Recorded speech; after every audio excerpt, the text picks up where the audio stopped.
दो तरह के परीक्षण हम चलाते हैं, चुनाव आयोग द्वारा चलाए जाते हैं। एक कंटिन्यूअस समरी रिवीजन होता है। समरी रिवीजन में क्या होता है, वो साल भर चलता है। उसमें किसी का नाम बढ़ाना हो, 18 साल की उम्र का हो गया हो, तो क्वार्टरली चलता है। वो हर जनवरी को, उसका अप्रैल को, उसके बाद अगस्त को, उसके बाद दिसंबर। तो उस समय अगर 18 साल की उम्र का हो गया हो तो फार्म 6 भर करके बीएलओ अपलोड कर देता है, जब तक उसको कोई आपत्ति ना आए। फार्म 7 डिलीशन का है, संशोधन का है या शिफ्टेड का है, संशोधन करना नाम, भाग, उम्र, पता में। फार्म 8 है। फार्म 8 ए जो है प्रवासी भारतीयों के लिए। कई लोग ईरान, दिल्ली, बॉम्बे 50 साल 40 साल से बच जाते हैं, पूरी फैमिली बच जाती है, तो उसको परमानेंट शिफ्टेड करते हैं, प्रवासी भारतीय कहते हैं। तो अगर वो भारत के विदेश में बसे हों तो एनआरआई कहते हैं। वैसे लोगों के लिए फार्म 8A अलग से आयोग ने जनरेट किया है। ये तो जनरल बात हो गई। लेकिन कुछ सालों में ऐसा देखा गया है, ये नया लागू नहीं हो रहा है। एसआरआई 1951 के बाद, जब से भारतीय लोकतंत्र की स्थापना हुई है, चुनाव आयोग का गठन हुआ है, 1951 के बाद 8 बार एसआईआर हो चुका है। 8 बार। विगत 2003 से 22 सालों से नहीं हुआ था। एसआईआर की जरूरत क्यों पड़ती है, उसका कारण है हम इसमें वोटर लिस्ट स्वच्छ साफ बनाते हैं। अच्छे लोकतंत्र के लिए अच्छा चुनाव जिस तरह जरूरी है, और अच्छे चुनाव के लिए हमें 3 चीज की जरूरत पड़ती है। एक, ऐसी वोटर लिस्ट जिसमें कोई पात्र व्यक्ति छूटे नहीं, और ऐसी वोटर लिस्ट जिसमें अपात्र व्यक्ति रहे नहीं। यही चुनाव आयोग का नारा है कि अपात्र व्यक्ति छूटे नहीं और अपात्र व्यक्ति रहे नहीं। तो हर एक पात्र व्यक्ति को, जिसकी उम्र 18 साल हो गई है, उसको वोट का राइट देना संवैधानिक अधिकार है, भारतीय संसद ने पारित किया है। उसी शक्ति का प्रयोग करते हुए भारतीय निर्वाचन आयोग ने 12 स्टेट में कल मध्य रात्रि से एसआईआर की घोषणा की है। उसमें उत्तर प्रदेश राज्य भी है। इसमें होना क्या है, इसमें 1 तारीख से लेकर 1 नवंबर से लेकर पूरा महीना ये हमारे जो बीएलओ है, बूथ लेवल ऑफिसर, घर घर जाएंगे। इनको निर्देश है, और इन्यूमरेशन फॉर्म इसको करते हैं, गणना प्रपत्र, जिसमें कुछ सूचना देनी रहेगी उनको। 2 प्रतियों में वो रिसीव कराएंगे, 2 प्रतियों में। अगर एक प्रति वो भर करके तो दूसरी बार जाएंगे, तीसरी बार जाएंगे, तो भरवा करके वापस लेंगे फीडिंग के लिए। एक प्रति वो वोटर अपने पास रखेगा with signature of the BLO. तो ये गणना प्रपत्र क्या है, क्या मोटिव जो है, क्या ऑब्जेक्टिव्स है एसआईआर का, तो 4 तरह के वोटर्स शिफ्टेड, परमानेंट शिफ्टेड, तो गांव नहीं आते 20 साल से, 15 साल से, 30 साल से, बच्चों सहित बॉम्बे शिफ्ट हो गए, रोजगार हो गया, वहीं मकान हो गया, वहीं आधार कार्ड हो गया, ऐसे वोटर शिफ्टेड। ऐसे वोटर जो डेड हैं, मृतक हैं, ऐसे वोटर जो डबल हैं, ऐसे वोटर जो माइग्रेट कर गए, गांव से गांव माइग्रेट कर गए, तो इन वोटरों का नाम हमें वहां से हटाना है। ये बीएलओ की जिम्मेदारी है। इसके लिए बीएलओ 3 बार जाएगा। पहली बार गया, दरवाजा खटखटाया, देखा कोई नहीं मिल रहा। फिर दोबारा जाएगा, तो वो तो दोबारा जाएगा बीएलओ। 3 बार जाने का निर्देश है बीएलओ को।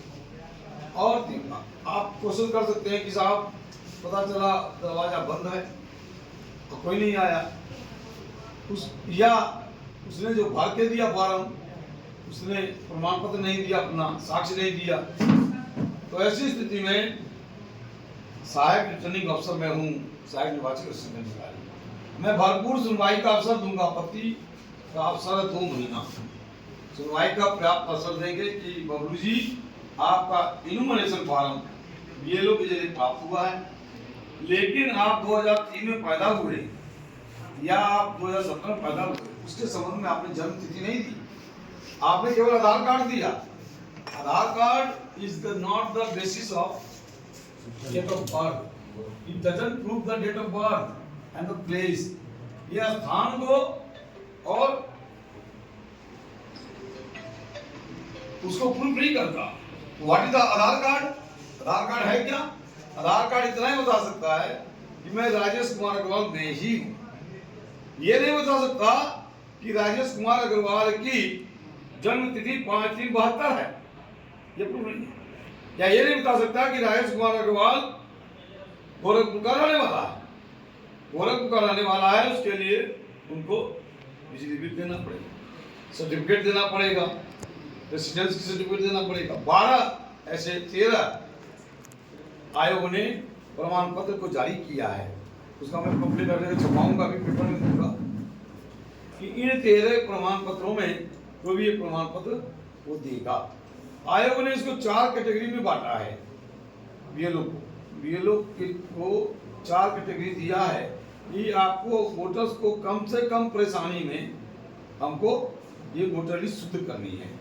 तो पहला नंबर 1 ये है, हमने सभी बीएलओ को 2003 की वोटर लिस्ट दे दी है, पहले से दे दी है। वो एक्सरसाइज भी कर रहे हैं कि 2003 में जैसे आपका नाम है तो आपसे हमको कोई डॉक्यूमेंट लेना ही नहीं। ये मान के चल रहे हैं कि 2003 में आपका नाम है, इसका मतलब आपकी उम्र इस समय 40 साल होगी। तो 2003 में 18 साल, 22 साल इधर, तो 40 साल होगी। तो आपका तो नाम हमको छूना ही नहीं।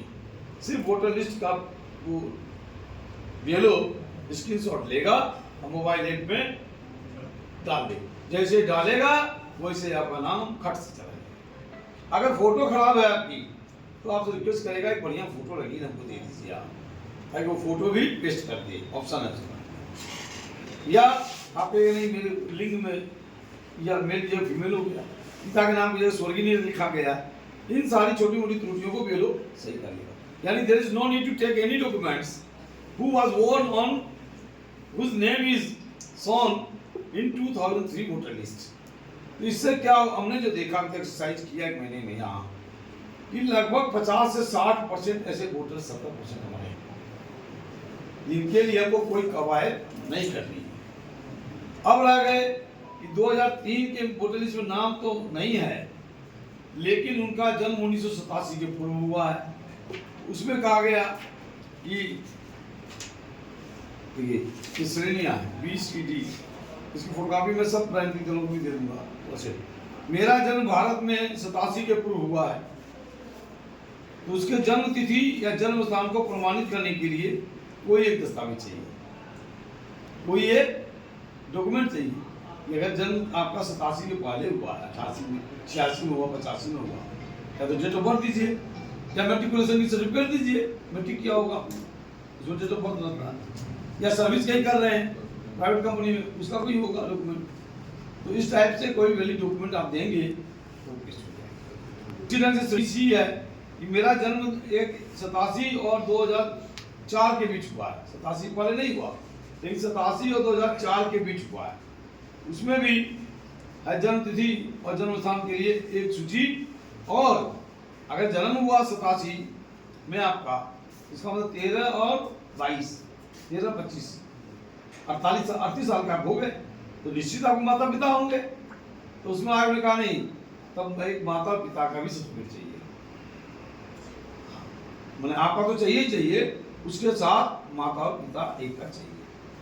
चौथा है कि मेरा जन्म न 87 के पहले हुआ न 87 के बाद हुआ, मेरा जन्म 2004 के बाद हुआ।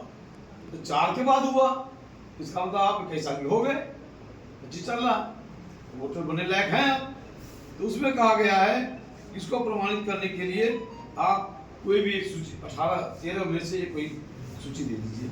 मैट्रिक का सर्टिफिकेट, आधार कार्ड, ड्राइविंग लाइसेंस, बिजली बिल। इस ढंग से हाँ चलेगा, चल जाएगा। ये नहीं कर रहा हूँ, उनके विवाह को का कोई नहीं करेगा। हाँ, अब जन्म तिथि, जन्म स्थान के प्रमाण पत्र चाहिए इनके लिए। जन्म का भी चाहिए, निवास का भी चाहिए। निवास डेट ऑफ बर्थ और विवाह दोनों चाहिए। तो ये 4 कैटेगरी में आयोग ने फिल्टर किया है। इससे फिल्टर हो जाएंगे कि कौन लोग डबल हैं, कौन लोग डेड हैं, कौन परमानेंट रहते ही नहीं है, 40 साल 50 साल से यहाँ। और कौन लोग बाहरी बांग्लादेशी हैं या बाहरी माइग्रेट करके आ गए हैं, इनको कार नहीं। लेकिन इन सभी के लिए पर्याप्त समय है, 1 महीना जैसे समय दिया गया बीएलओ को, एक आदमी के हाथ में फॉर्म जाएगा। राजनीतिक दलों से हम अपेक्षा ये कर रहे हैं कि राजनीतिक दल बीएलए बनाते हैं, बूथ लेवल एजेंट बनाते हैं, और उसकी सूची और उसका मोबाइल नंबर हमको दे दें। एक राजनीतिक दल हमको सहयोग कर सकता है कि वो 30 फार्म हमको दे सकता है और एक घोषणा करेगा ये जो 30 फार्म है मेरी जानकारी में सही है, ताकि लाइब्रेरी फिर बीएलए की होगी, उसमें फिर बीएलओ की लाइब्रेरी नहीं होगी, क्योंकि हम तुरंत ऐड कर देंगे नाम, बीएलए की लाइब्रेरी होगी। तो इसलिए बीएलए जो बनाइए, जो जिसको बीएलए बनाइएगा उसे सूचना भी दीजिए, और पढ़ा लिखा जो अच्छा आदमी हो, जो जिम्मेदार पूर्वक आदमी, इसको भेजा।